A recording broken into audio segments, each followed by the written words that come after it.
남미 여행 마스터 플랜 칠레 여행 2부 북부로 갑니다. 아타카마는 칠레 16 행정 지방 중 아이센과 마갈야네스 지방과 함께 인구 분포가 가장 적은 지방입니다. 칠레에 60여 개 소금 평지가 있는 안데스 고산지대와 알티플라노 그리고 건조한 아타카마 사막이 시작되는 지점으로 광물과 미네랄이 풍부한 지역이죠. 지난 2010년 지하 광산에 갇혀있던 33명의 광부를 69일 만에 구출해낸 사건 아마 기억하실 겁니다. 온 세계가 마음을 모아 함께 기도하고 응원했던 감동의 순간들이었는데 산호세 구리금 광산이 바로 그 현장입니다. 이 지대에 크고 작은 소금 평지가 많습니다. 우유니 외곽의 풍경과도 같이 호수들이 자주 눈에 띄지요.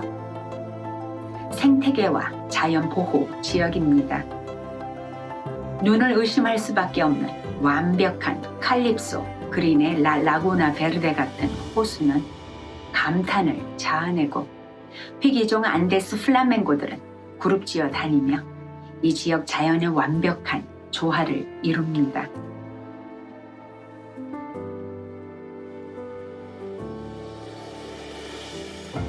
칠레의 탑 관광지 3곳 중에 한 곳은 아타카마 사막지대로 랜딩 포인트는 안토파가스타 지방의 산페드로 데 아타카마입니다. 아도비 벽에 납작한 집들이 즐비한 이 마을의 작은 길은 관광객들로 북적이고 생소한 언어가 귀에 자주 들리며 분위기가 색다릅니다.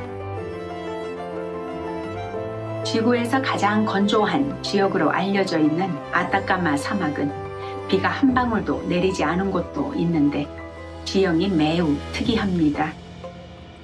그 중에 더 문밸리 달의 계곡 이곳은 아예 생물도 풀도 없습니다.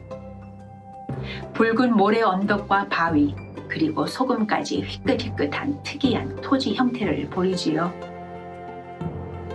높은 바위 위에 자리 잡고 앉아 선셋을 기다리는 동안 그야말로 다른 행성에 와 있는 듯한 느낌이 듭니다. 안데스 산맥의 화산들을 배경으로 고산 평지 알티플라노가 펼쳐집니다. 호수들은 또 미네랄이 얼마나 풍부한지 온통 에메랄드 색깔로 너무 예쁘고 사해같이 몸이 뜨는 자연 온천은 또 보너스입니다. 아타카마 소금 평지는 남미에서 볼리비아의 우유니 그리고 아르헨티나의 살리나스 그란데스 다음 3번째로 큰 소금 평지이죠. 이 3곳 소금 평지의 풍경은 각기 다른데요.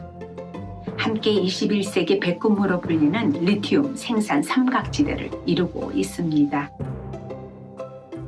남반구에서 가장 큰 간헐천 그룹이 이 지역에 있습니다. 분화는 높은 높이에 도달하지는 않지만 80개가 넘는 간헐천은 장관을 이루지요.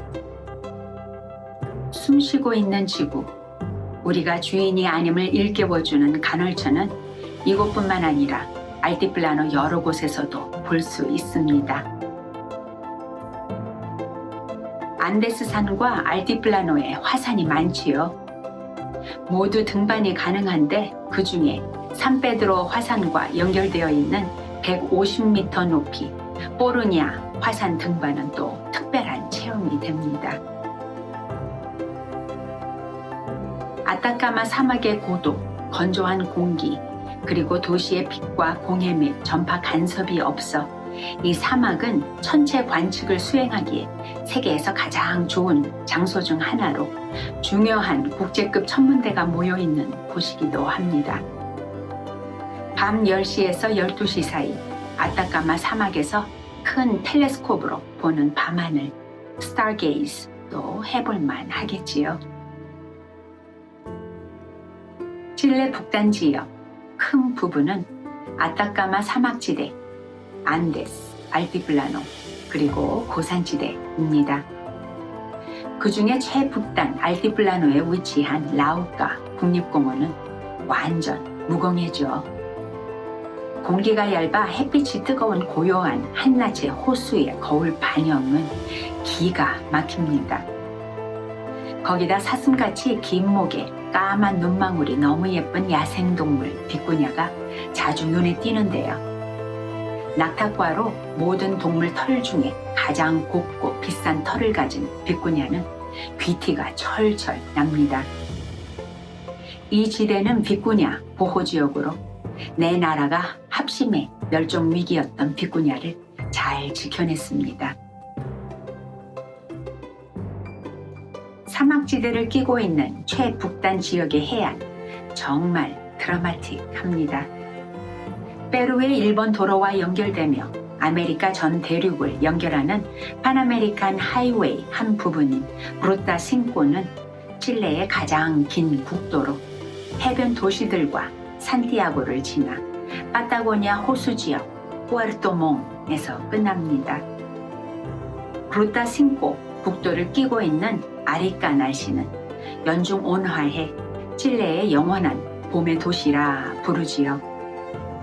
스페인 식민지 시대 당시 왕실의 돈줄이었던 볼리비아 포토시에 은을 실어 보내던 항구로 볼리비아인들이 선호하는 휴가지입니다. 타라파카 지방의 수도 이quique 해안 도시는 샌둔, 모래 언덕으로 유명합니다.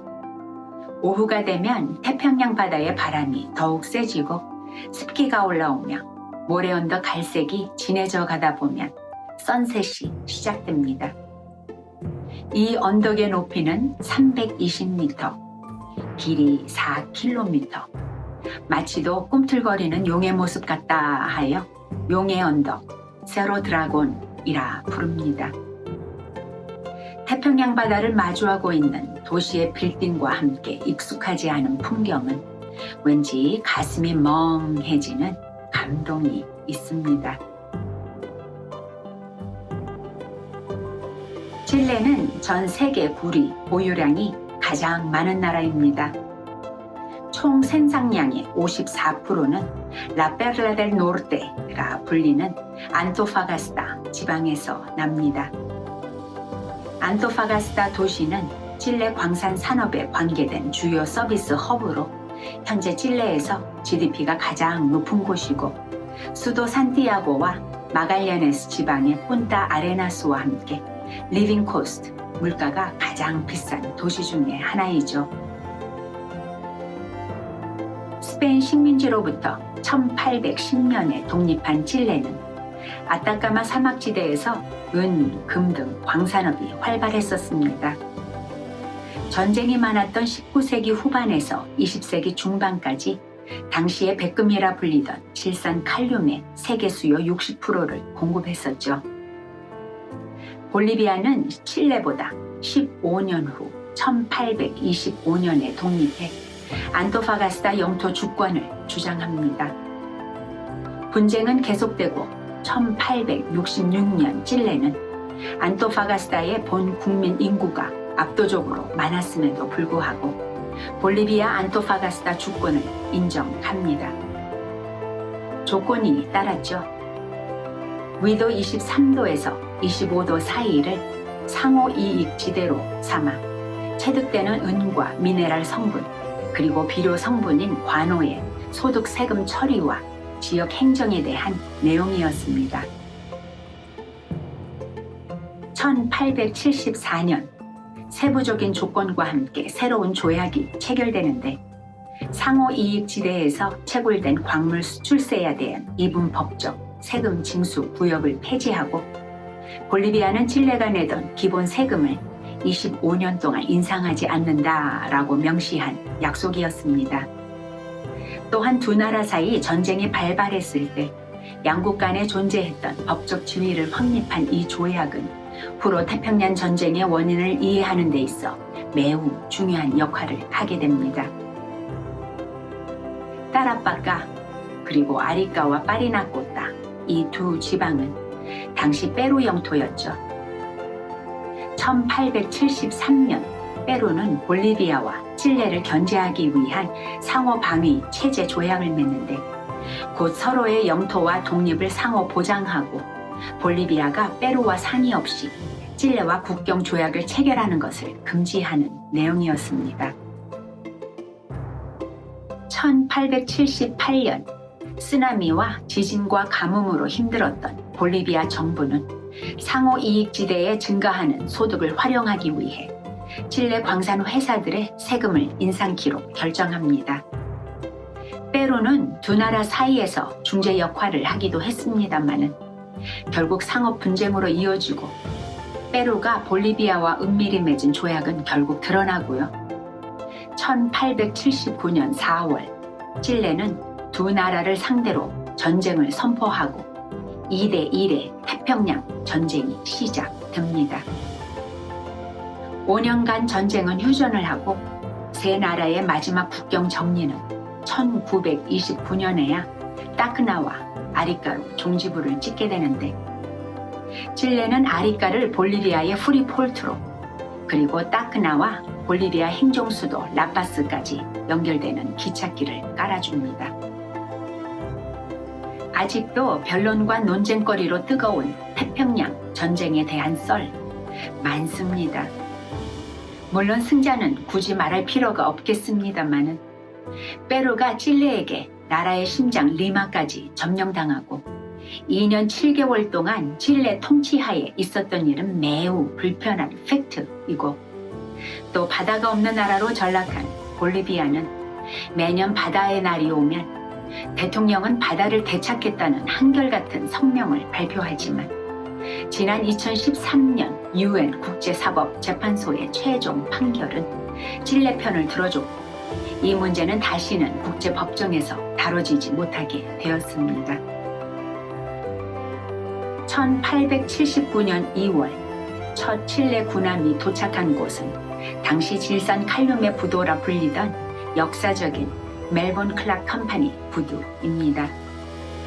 안토파가스타 땅으로 대박이 난 칠레.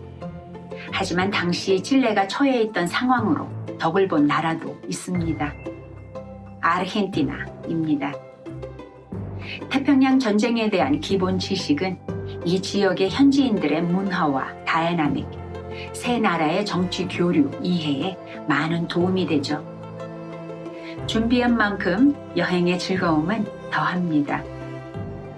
남미 여행 마스터 플랜 칠레 3부는 태평양 한가운데 뚝 떨어져 있는 신비의 이스터 섬에서부터 시작해 남반구로 갑니다.